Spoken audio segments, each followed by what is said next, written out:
on the mountain, in the valley, in the crowded streets, on the empty desert, in our hope and in our waiting, we are never alone. God is with us.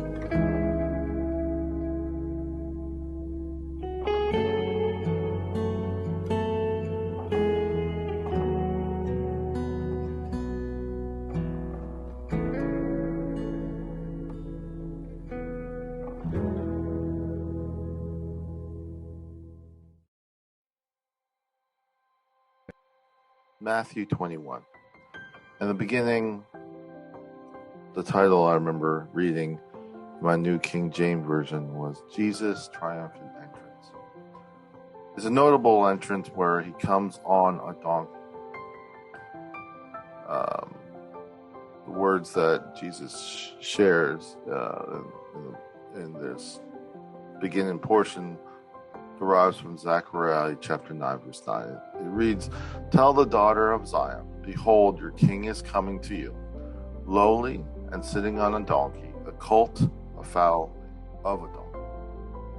In the beginning, you begin to kind of see the things Jesus did.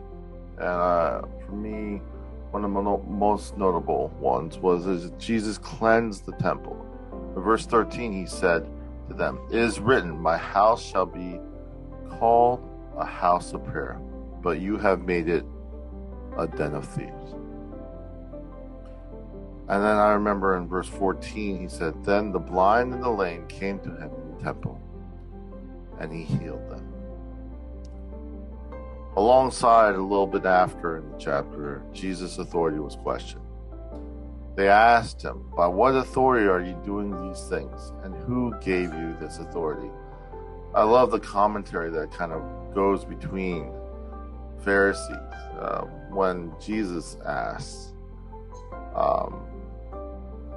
the baptism of John, where was it from?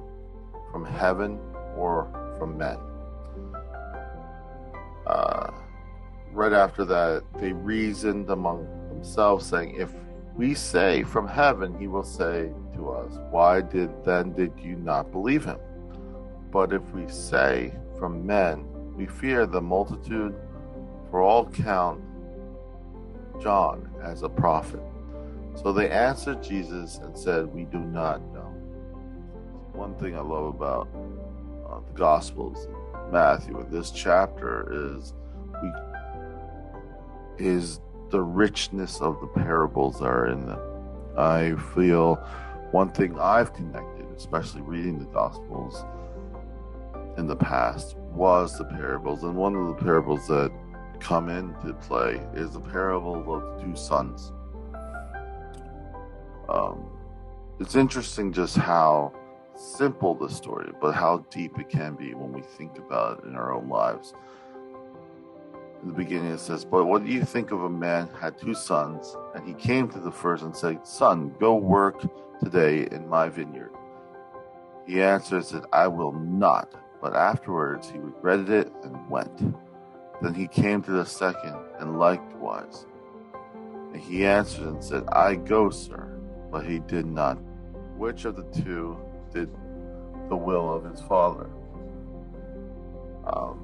I think a lot of us, at least when I was lamenting on this portion, that sometimes we may be stuck on just answering correctly and not thinking immediately, like not taking the time to reflect on what was asked.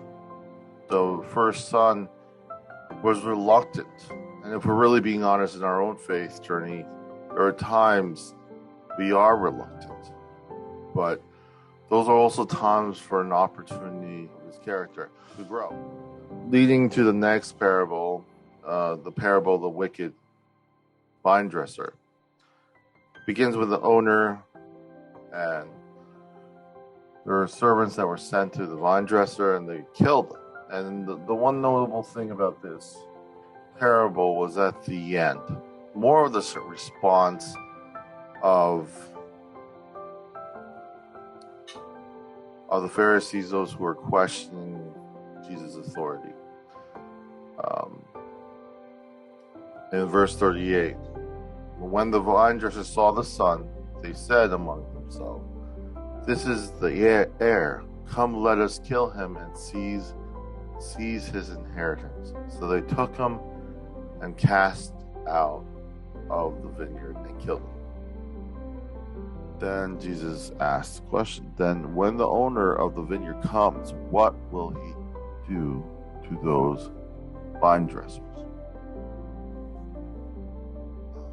So the response that they had for what the owner would do is what many of us do when we see many of us may have felt when atrocities happen to those around us. And you begin to see more clearly as you look into Psalms 118 and you see the context of what was going on at the time. God delivered his people through the king. But now God is now saving the righteous through the Messiah. I hope all of you consider reflecting on why you do what you do. And as we grow together closer to Christ in our lives, let us encourage one another. Understand there are always changes that go around us. But the one thing that always comforts me is that God never changes. God bless.